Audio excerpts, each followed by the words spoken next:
So excited to be home. Saya berharap CLCC masih jadi rumah buat saya. Apakah saya masih diterima di sini? It's so good to be home. Kangen sekali sama Kak Nining, Pastor Andi, dan kalian semua, Pastor Jimmy juga, dan istri. So good to be here. Thank you so much for having me. Saya ada di sini bukan karena diundang, tapi kayak saya ada di sini karena hubungan. I need to say this, karena ini bakal di live-in. Saya di sini bukan karena undangan, tapi saya di sini karena hubungan. Sejak pandemi 2021, Tuhan menaruh di hati saya untuk berani melepaskan platform saya. Anda tahu bahwa ketika seorang pembicara menjadi viral, undangan lebih banyak. Paham ya maksud saya? Tapi justru disitulah Tuhan minta saya give up apa yang harusnya jadi kebanggaan seorang pendeta. Gereja yang panggungnya dikejar-kejar oleh banyak hamba Tuhan, gereja yang kapasitasnya terbesar di Indonesia mengundang saya. Dan rutin meminta saya datang ke sana tiap 2 bulan sekali. Dulu saya sempat pengen banget bisa khotbah di gereja itu. Tapi justru di saat ini ketika Tuhan memanggil saya untuk menyerahkan apa yang namanya fame untuk saya tinggalkan. Saya memutuskan tidak lagi menerima undangan khotbah dan mulai membangun apa yang Tuhan mau saya kerjakan di sisa akhir hidup saya. Umur kita jalan terus, kita harus tahu musim hidup kita supaya kita membangun yang Tuhan mau. Katakan amin. Saya sekali lagi terima kasih buat CLCC Bandung, khususnya Pastor Andi dan Pastor Nining buat supportnya, buat tangan pengharapan. It's been 8 years. CLCC Bandung support sekarang ini 19 guru pedalaman tangan pengharapan.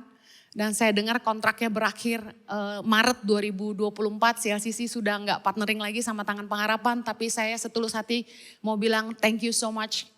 It's been an honor. Dan di masa sulit seperti pandemi, CLCC sudah menjadi saudara dalam kesukaran buat kami. Thank you guys. Dan saya ingin khotbah hari ini dengan waktu yang sangat terbatas. Saya harus tidak basa-basi. Oke. Saya akan khotbah hari ini tentang roh yang berbeda. A different spirit. Saya rindu kita baca sama-sama dulu. Dalam Bilangan 14. Pemberontakan umat Israel. Bilangan 14 kita baca di ayat 11 dulu. Ayat 11 sama-sama. Tuhan berfirman kepada Musa, berapa lama lagi bangsa ini menista aku? Dan berapa lama lagi mereka tidak mau percaya kepadaku? Sekalipun sudah ada segala tanda mujizat yang kulakukan di tengah-tengah mereka. Ayat 19 sama-sama. Ampunilah kiranya kesalahan bangsa ini sesuai dengan kebesaran kasih setiamu. Seperti engkau telah mengampuni bangsa ini mulai dari Mesir sampai kemari. 20. Berfirmanlah Tuhan, aku mengampuninya sesuai dengan permintaanmu. Hanya demi aku yang hidup dan kemuliaan Tuhan memelihara seluruh bumi. Semua orang yang telah melihat kemuliaanku dan tanda-tanda mujizat yang kuperbuat di Mesir dan di padang gurun, namun telah 10 kali mencobai aku dan tidak mau mendengarkan suaraku, pastilah tidak akan melihat negeri yang kujanjikan dengan bersumpah kepada nenek moyang mereka.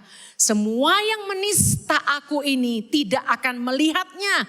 Ayat 24, penting sama-sama yuk. Tetapi hambaku Kaleb, karena lain jiwa yang ada padanya dan ia mengikut aku dengan sepenuhnya, akan kubawa masuk ke negeri yang telah dimasukinya itu dan keturunannya akan memilikinya. Katakan amin.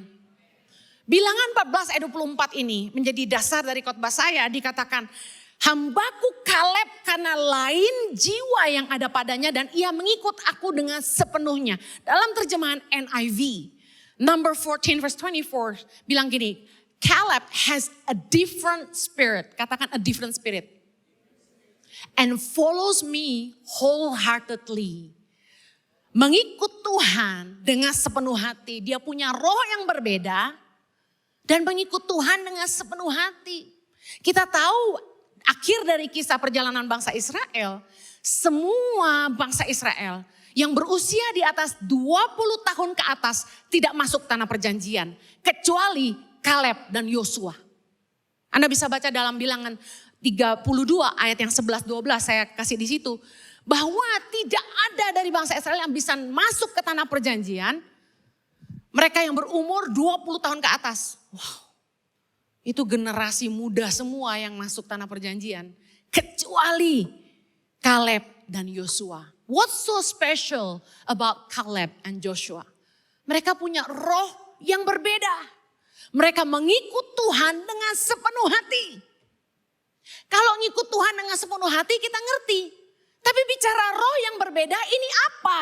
Nah, saya pelajari, saya akan bagikan 2 hal tentang orang yang punya roh yang berbeda. Yang pertama, orang-orang yang punya roh yang berbeda.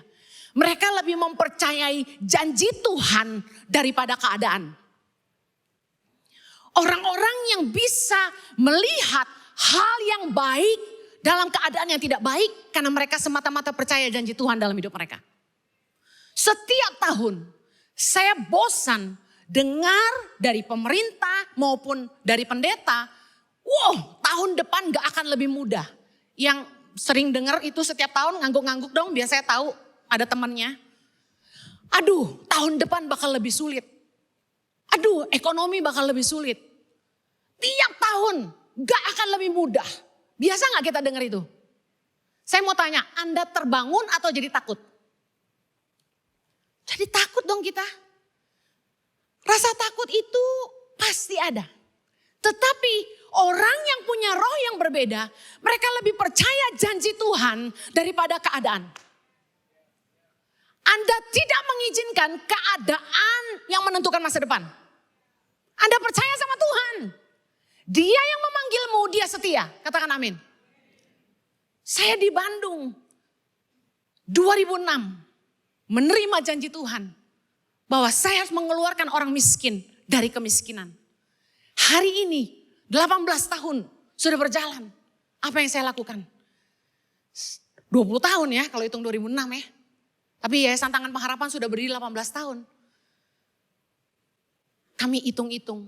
Sudah lebih dari 10.000 anak-anak Indonesia yang tidak mampu yang kami sekolahkan dan kasih makan di seluruh Indonesia. Tuhan luar biasa. Amen. Saya terakhir kali khotbah di CLCC. Ada 6.000 anak-anak Indonesia yang kami asuh di 75 titik di seluruh Indonesia. Hari ini ada 7.500 anak di 100 titik di seluruh Indonesia. Tuhan luar biasa. Katakan amin. Dan hari ini saya masih ingat, saya pernah khotbah di CLCC, saya bilang saya dapat panggilan Tuhan untuk melahirkan 1.000 pemimpin bagi Indonesia. Yang masih ingat ngangguk-ngangguk? Yes.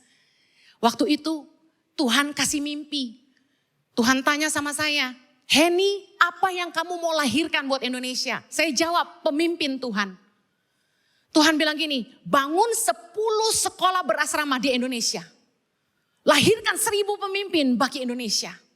Di saat itu saya masih ingat, itu 2018 akhir.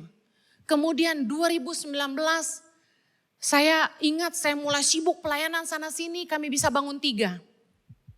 Kemudian pandemi mulai merebak 2021, saya hampir putus asa. Terima janji Tuhan tapi keadaan makin gak memungkinkan. Tiba-tiba pandemi, saya sama suami saya, Pastor Jojo, jobless. Karena selama kami di Indonesia, kami hidup itu dari khotbah. Minta maaf, kami hidup dari pemberitaan Injil. Kami tidak ambil gaji dari Yayasan Tangan Pengharapan, malah kami harus cari dana buat Yayasan Tangan Pengharapan yang hidupin ribuan anak. Gaji 200 guru hari ini. Dan saat saya melihat keadaan pandemi, kami tidak dapat gaji. Semua jadwal terhenti. Saya ngerti semua gereja, semua orang trying to survive. Saya gak bisa nyalahin mereka. Tapi apa yang terjadi dengan kami? Janji Tuhan bangun 10 sekolah berasrama, lahirkan 1.000 pemimpin bagi Indonesia. Saya kasih tahu seringkali ketika kita terima janji Tuhan, keadaan yang kita hadapi tidaklah memungkinkan. Keadaan justru berbalik.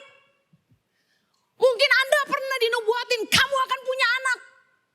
Tuhan udah 6 tahun tuh belum ada. Kita terima janji Tuhan satu hari.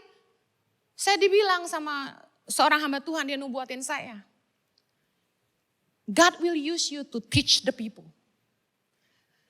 You will get the revelation from the Holy Spirit, not from the book. Kamu akan mengajar umatku, kata Tuhan. Bukan dari buku, tapi dari pewahyuan oleh Roh Kudus. Waktu itu saya anak ngurus anak kembar, mama ngurus anak kembar, enggak khotbah-khotbah. Saya enggak pernah tahu, tapi saya kasih tahu. Seringkali janji Tuhan bertolak belakang dengan keadaan. Kalau Anda hidup dipimpin oleh keadaan, kamu akan penuh dengan ketakutan dan kekhawatiran. Orang yang dipimpin oleh pengaruh dunia, dunia bilang apa? Oh serem, dunia begini, dia takut.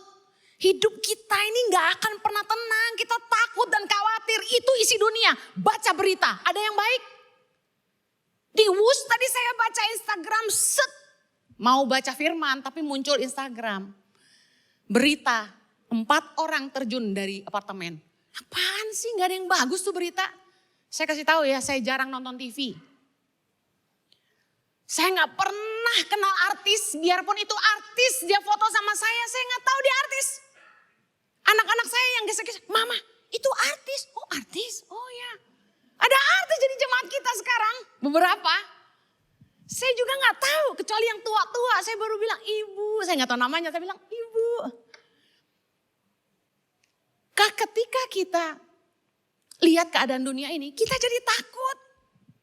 Tapi orang yang punya roh yang berbeda, gak boleh dipimpin sama keadaan. Dia percaya janji Tuhan dan dia punya iman. Amen. Kalau kamu takut tentang hari esok, kamu harus bilang begini. Kalau Tuhan bisa tolong aku kemarin, Tuhan bisa tolong aku hari ini. Amen. Kasih setianya untuk selama-lamanya. Jangan biarkan imanmu dipimpin oleh keadaan, tapi oleh janji Tuhan. Bangsa Israel itu bikin Tuhan marah. Kenapa? Karena mereka udah ditolong Tuhan berkali-kali. Tapi Tuhan sampai kesal, Tuhan bilang apa? Mereka mencobai Tuhan berapa kali? 10 kali mencobai Tuhan. Apa enggak gemes tuh Tuhan?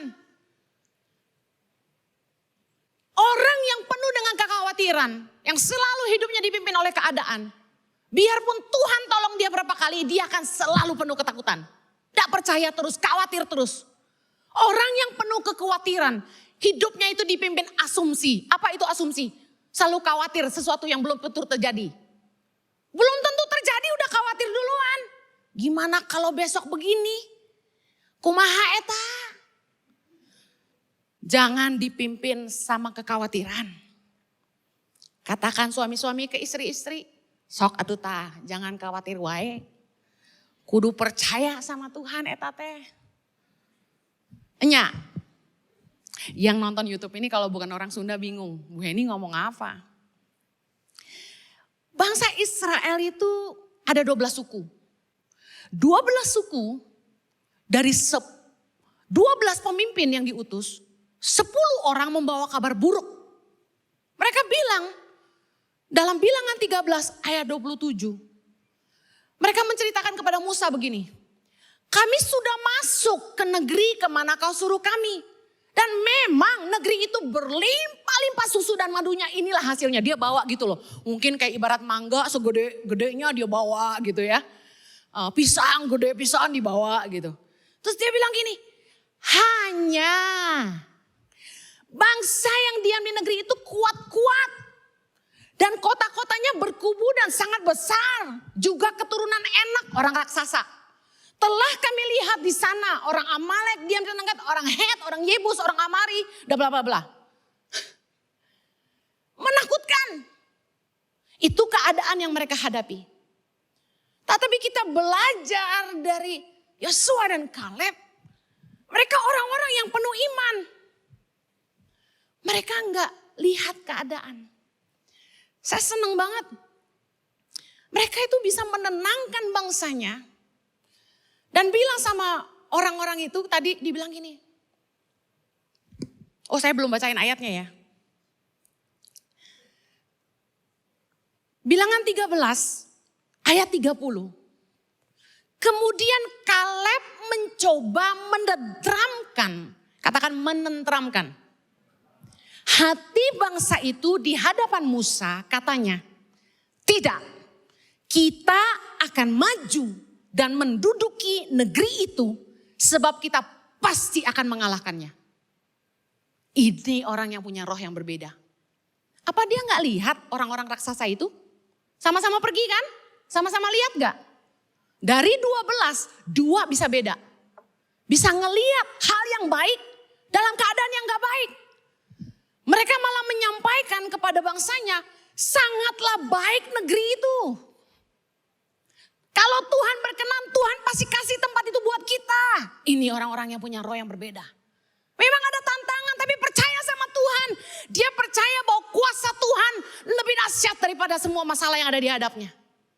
Orang yang punya roh yang berbeda itu gak lupa bahwa dia punya Tuhan yang besar.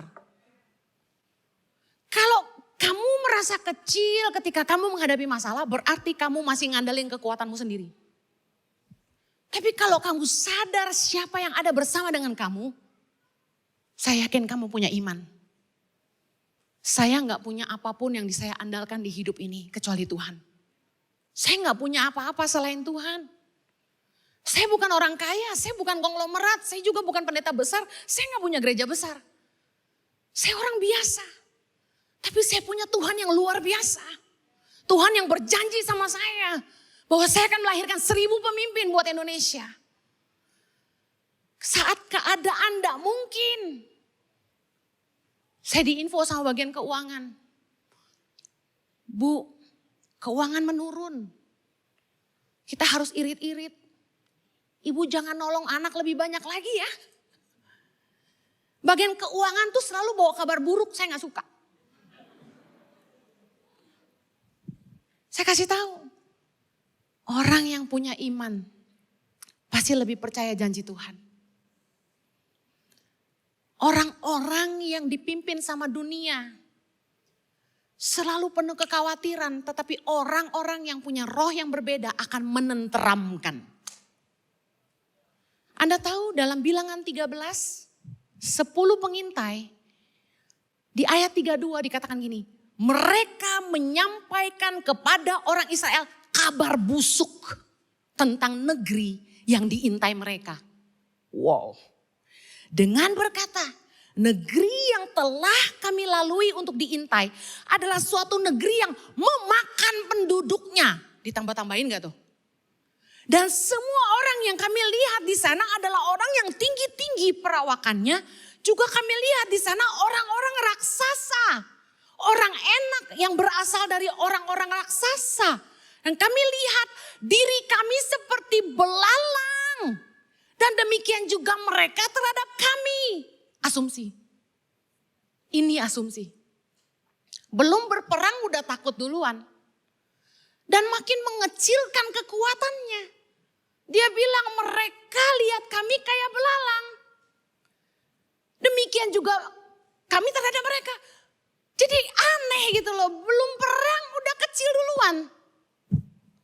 Orang-orang yang mengandalkan kekuatannya sendiri akan dipimpin oleh keadaan. Tapi kalau Anda mengandalkan Tuhan, Anda akan lihat tantangan di hadapanmu tidak ada lebih besar daripada Tuhanmu. Tuhan sanggup menepati janjinya dalam hidupmu. Katakan amin. Yang kedua, roh yang berbeda adalah orang-orang yang lebih takut kepada Allah daripada takut sama manusia. Waktu mereka mulai ketakutan melihat raksasa-raksasa yang ada di tanah Kanaan, Kaleb berkata kepada mereka dalam Bilangan 14 ayat yang ke-9. Hanya janganlah memberontak kepada Tuhan. Dan janganlah takut kepada bangsa negeri itu. Sebab mereka akan kita telan habis. Yang melindungi mereka sudah meninggalkan mereka, sedang Tuhan menyertai kita. Katakan amin. Janganlah takut kepada mereka. Lihat ayat 10.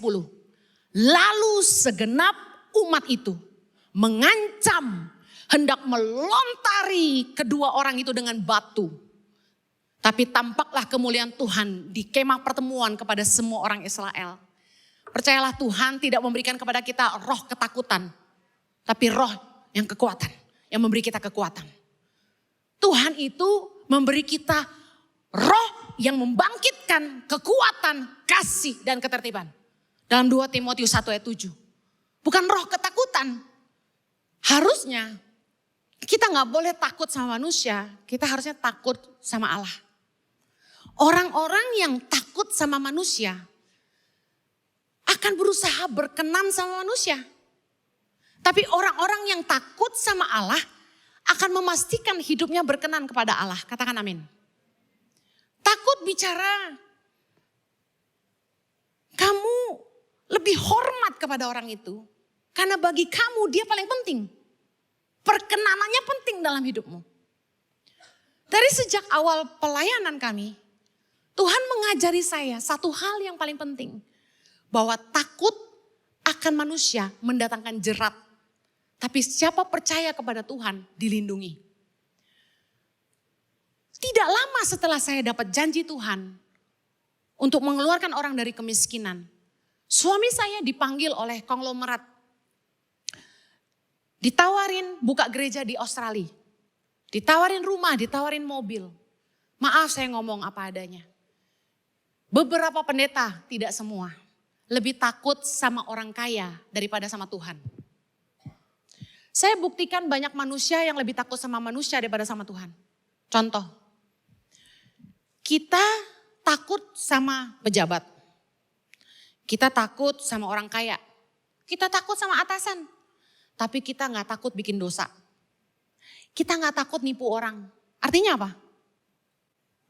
Kita lebih takut manusia daripada Tuhan. Yang paham katakan amin. Saya diajarin sama Tuhan dari awal. Gak boleh takut sama manusia biarpun dia kaya. Saya sama Jojo berani bicara apa adanya. Satu kali ada orang kaya banget. Ngerti kan kayanya berarti? Minta saya mementor suami istri.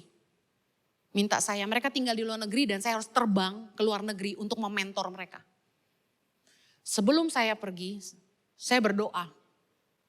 Saya bilang ini, Tuhan haruskah aku pergi? Kenapa? Saya harus pergi hanya karena kamu kaya gitu. Emang gue pikirin lu kaya bukan duit gue?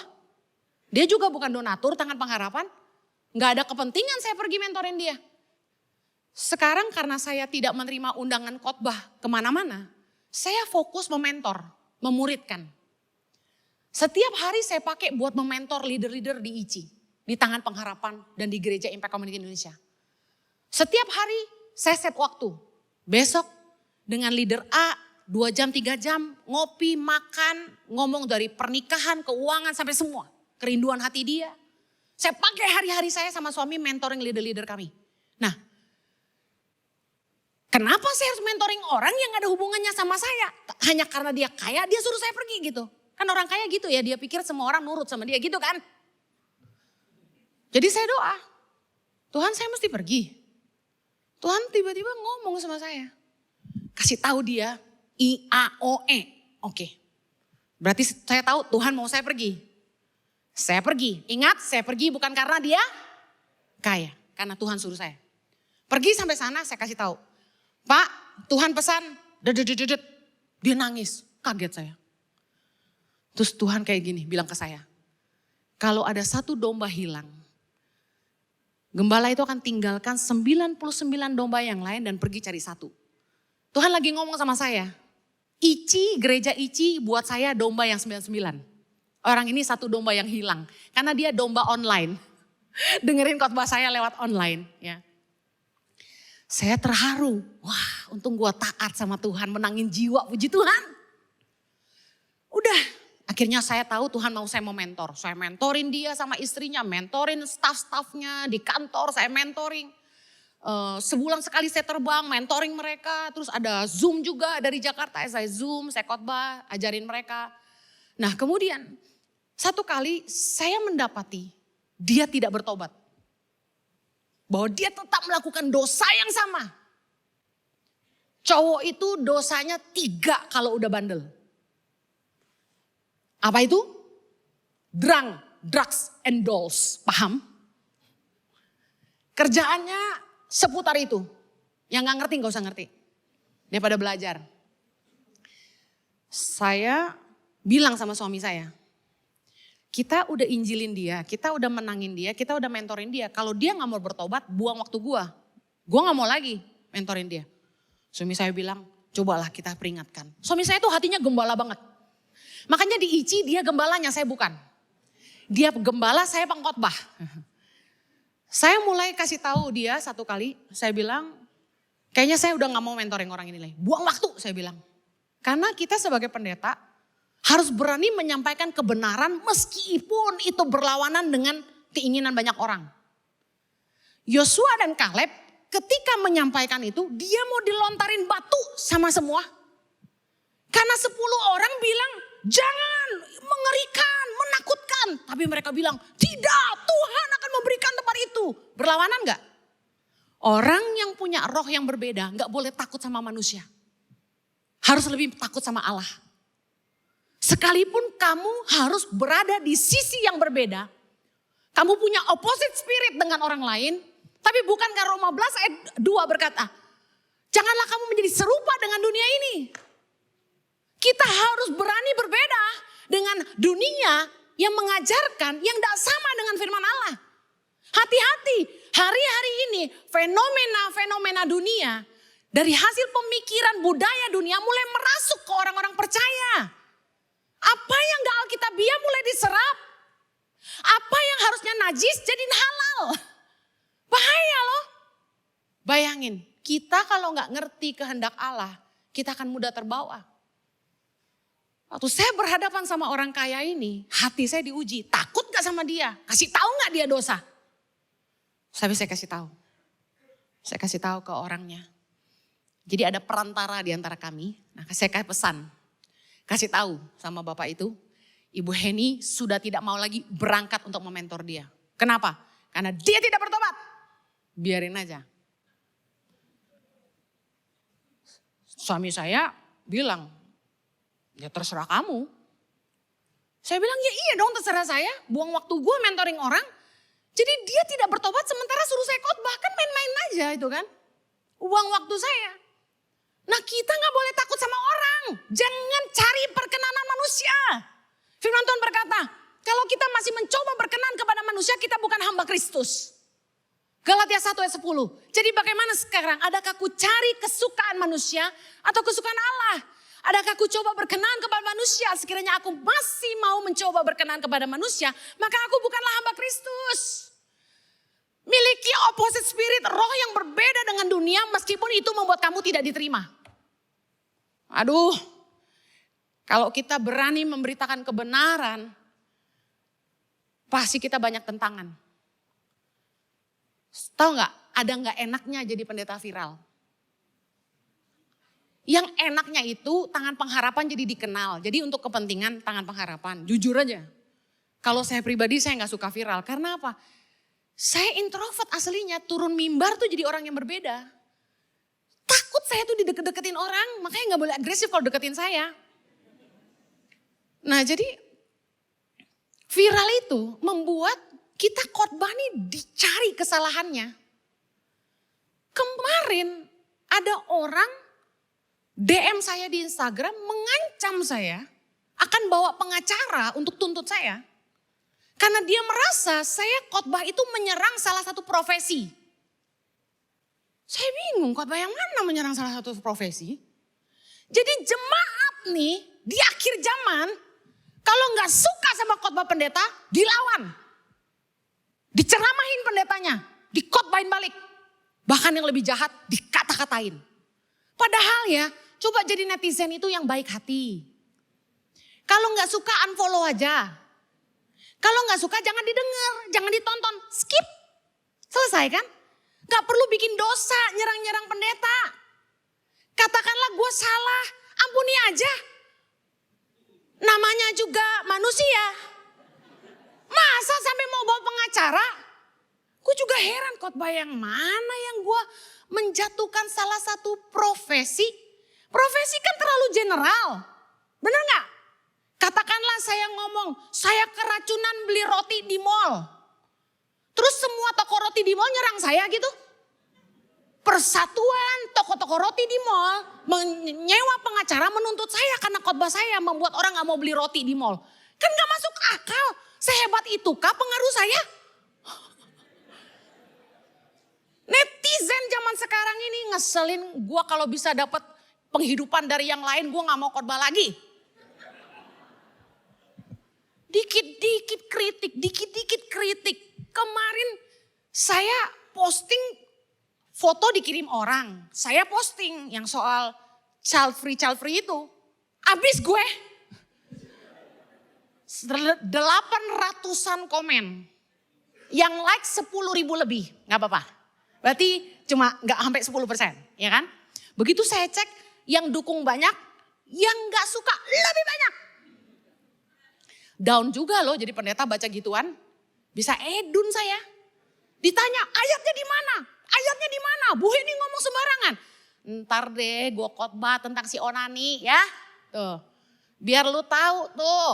Onan-onan itu dosa karena tidak mau punya keturunan. Lah Tuhan aja menyebut dirinya Allah Abraham, Ishak dan Yakub. Berarti keturunan penting gak? Silsilah aja sebanyak itu berarti keturunan penting gak? Lah janji firman Tuhan kepada bapakmu sampai keturunan ketiga keempat kan? Berarti penting gak keturunan? Kenapa gak mau punya keturunan selain Tuhan gak kasih? Udah gitu aja. Kecuali kamu udah ketuaan waktu nikah bahaya ya kan? Udah gak usah punya anak. Kalau yang miskin gimana Bu Heni? Saya juga deklarasi di kampung-kampung orang-orang miskin. KB gitu. Ya gak? Jangan udah miskin punya anak banyak. Pakai hikmat juga lah. Sebenarnya bicara soal child free itu kan lagi ngomong ini. Orang yang benar-benar mengambil keputusan menolak anak. Jadi kalau dia hamil pun dia gugurin gitu. Lebih ke sana sebenarnya. Saya juga bahas di khotbah panjangnya. Sekali lagi potongan-potongan itu kan bahaya ya. Di khotbah panjangnya tuh saya dasari dulu. Orang tuh gak mau punya anak pertama karena trauma. Lahir di keluarga yang tidak harmonis. Mendapat kekerasan dari orang tua. Mengalami kemiskinan yang amat sangat. Jadi gak mau anaknya susah. Justru saya kasih tahu pengalaman hidup saya. Saya lahir di keluarga yang tidak menghargai saya. Saya tidak dicintai papa mama saya. Saya dibuang umur 10 tahun. Saya besar tanpa orang tua. 18 tahun saya udah harus kerja untuk kuliah. Menurut Anda harusnya saya benci gak orang tua saya? Tapi saya mengampuni mereka. Menurut Anda saya trauma gak punya anak? Saya kasih tahu saya pernah tidak mau punya anak.